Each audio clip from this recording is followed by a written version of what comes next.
Once a month, we gather in a cozy cafe with panoramic windows, where the barista knows our orders by heart. These are the same girls with whom I once shared desks, copied algebra homework, and swore that we would never become like our mothers. Years have passed, and now each of us is living our own version of an adult dream. Some run businesses, some are raising 3 children, and some are getting married again. We laugh, interrupting each other, discussing new restaurants, TV series, and of course men. Their stories sound like fireworks. Flashes of passion, heated arguments, reconciliations, divorces, flirting at work. I listen, smile, nod, and feel as if I'm standing on the other side of the glass, watching but not participating. I have nothing to add. My life is calm and predictable, like a morning latte without sugar. The children are growing up, my husband is successful, and our home is exemplary. We have everything except a sense of life. I take care of myself. Not because I want to please anyone, but because it has long been my duty, part of my image. Massages, treatments, cosmetologists, yoga. Everything is scheduled like work meetings. Sometimes it seems to me that my face smiles automatically, and my body serves the habit of being in shape. My friends talk about their romantic escapades, and I think, what if all these beauty rituals disappeared tomorrow? Who would I be? A woman without makeup, without a manicure, without plans for lunch with a nutritionist. Would there be any part of me left? My husband would hardly notice the change. The last time he told me, "You're beautiful," was somewhere between a work report and a football game. I don't blame him. I just understand that over the years of marriage, we have learned to be together without seeing each other. I am the perfect wife, the perfect mother, the perfect facade. But inside, beneath this gloss, there is exhaustion. And at some point, I became afraid. What if I live my whole life without ever feeling truly alive? The thought didn't come immediately. At first, it was like a light breeze blowing through my daily routine. Then it was like a quiet whisper that I couldn't ignore. It didn't come because I met someone, but because I lost myself. Sitting in the kitchen in the evening with a glass of white wine and my laptop, I caught myself thinking a strange thought. If I disappeared tomorrow, who would be the first to notice? My husband, in a couple of hours, when he couldn't find a clean shirt. My children, at dinner. The world, never. At first, I laughed at myself. Cheating? That's not even me. I'm too rational, too mature to seek confirmation of my own attractiveness in someone else's arms. But the more I thought about it, the less scary it seemed. It was more like an experiment, an emotional escape, a way to see if my heart was still beating under a layer of propriety. I wasn't looking for love, and I didn't want to destroy my family. I just needed a reminder that I was a woman, not a function. A casual flirtation, a glance, a touch, something that would make my blood flow faster. But the longer I thought about it, the more logical the idea itself became. I analyzed everything like a business plan. The risks, the possible consequences, the moral costs. I thought about the men I knew, colleagues, old friends, my friends' husbands, and mentally ruled out each one. Too close, too dangerous, too many prying ears. Then I decided, if I was going to do it, it would be somewhere where no one knew who I was. In another city, in another country, where even the air smells different, and you can be anyone you want. A business trip to Europe, planned for March, suddenly took on new meaning. I stopped thinking of it as a work trip. It became an opportunity. I approached the task with the same care with which I usually prepare presentations. I packed not only business suits, but also lingerie that I hadn't worn in years. Red hairpins, lipstick, a small bottle of perfume that made my head spin. I was even surprised at my own foresight. Everything looked perfectly organized, as if I were planning a meeting not with a man, but with my own shadow.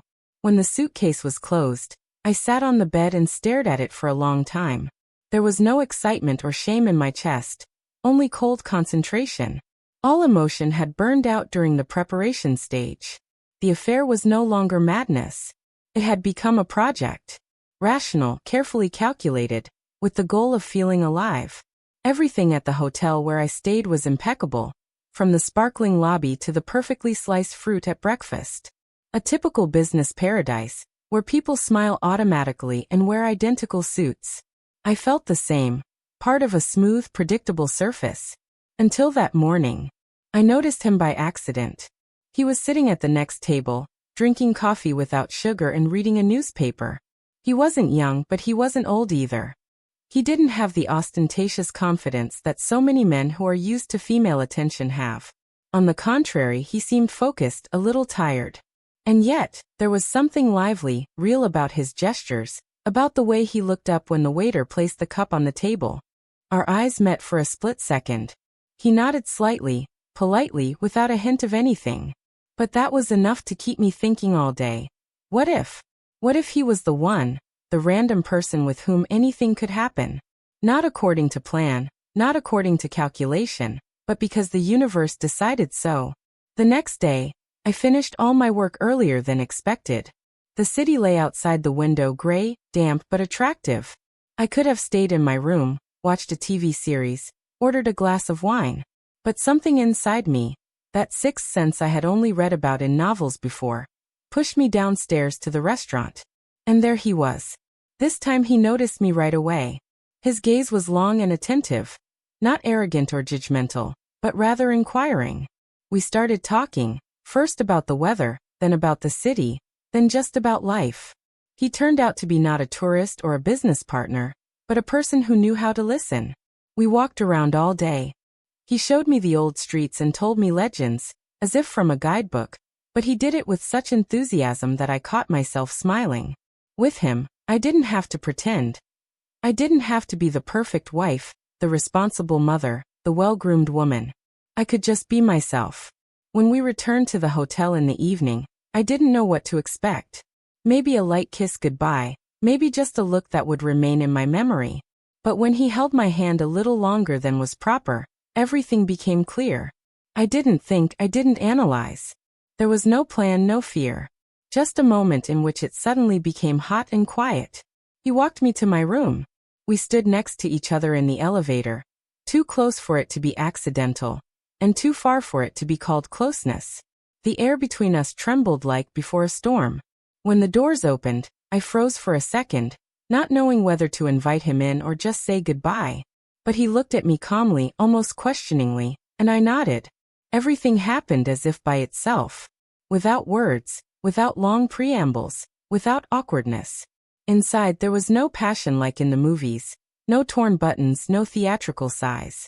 There was warmth, attention, and a special tenderness that made my heart respond quietly. I suddenly realized that I didn't need to act, to be perfect.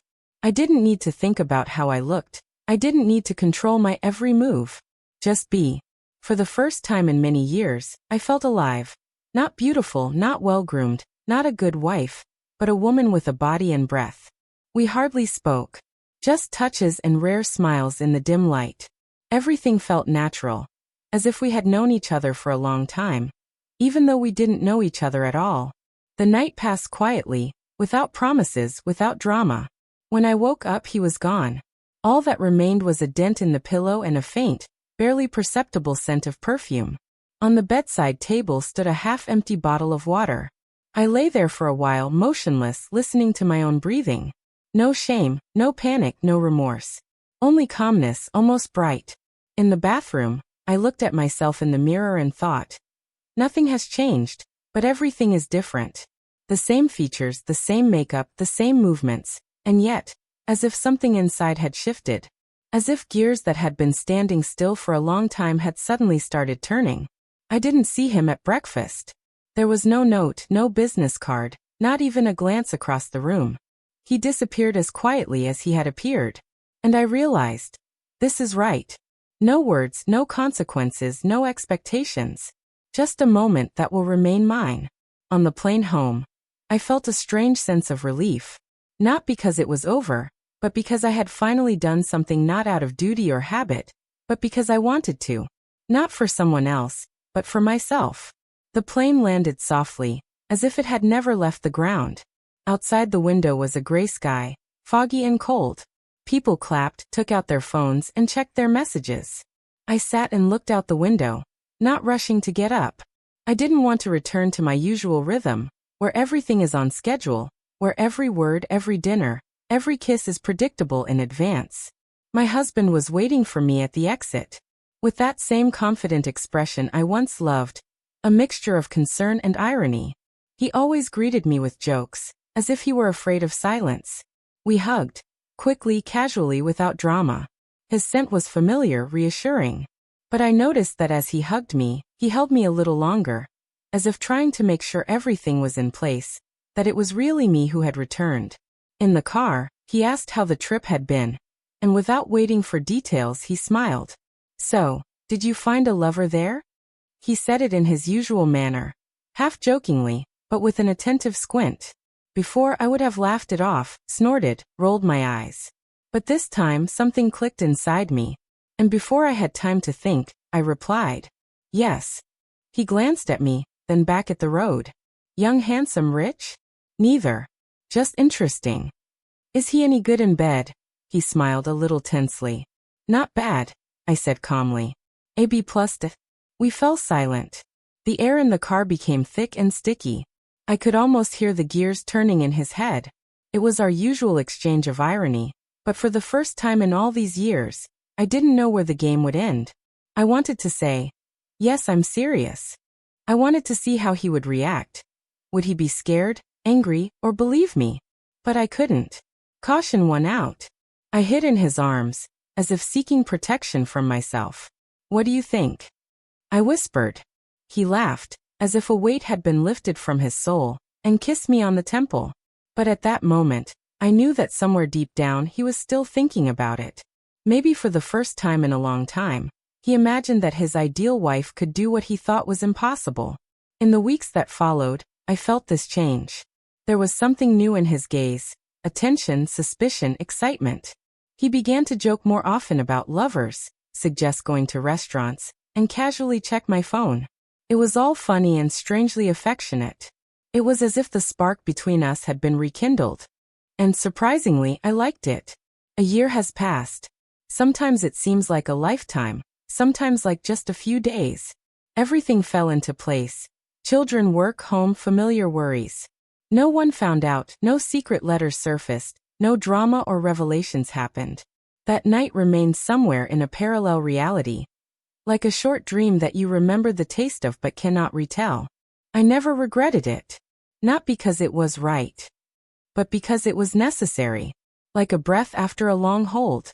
I wasn't looking for love, and I didn't find it. But I found myself again. The one who can be spontaneous, sensual, imperfect. The one who knows how to want. My husband never asked anything else. Only occasionally did he joke, as if testing boundaries. "Maybe back to Europe? What if your lover there misses you?" he said with a smile, but there was a shadow in his eyes. Not jealousy, more like interest. Since then he has become more attentive.